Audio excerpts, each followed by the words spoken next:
en mondo wa improve security system Kisumu.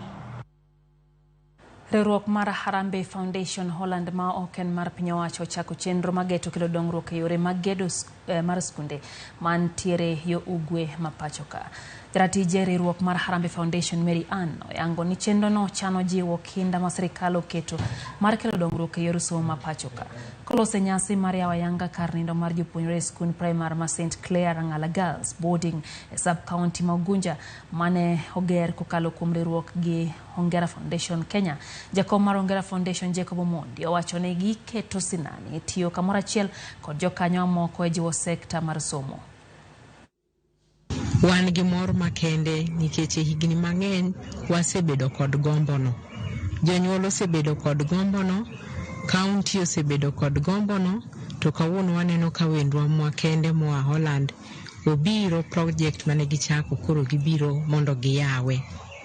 To project ni mokwongo dhi konyo nyathi manyako.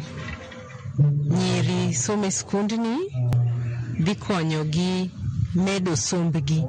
Dormitory ni biro konyo skundwa nikech nyithindo mang'eny koro nyalo biro e boarding. Sama gin e boarding, gidhi yudo ka jopuonje thuolo ma ipuonjo gigo ng'eny.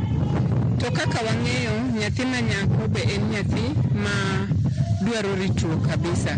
Koro sama gintiere e boarding kae, gigo mang'eny madimak gi oko ok bi yudogi. Program timo mang'eny, but most importantly, en wa partner with the local leadership, the local community, and the children, the learners, so that whatever mwatimo project mwachiwo okobedo own kod Hongera Foundation, bedo own kod the community. There is such a need in so many schools here in this area, and let's say in Western Kenya, where we have done a lot of projects.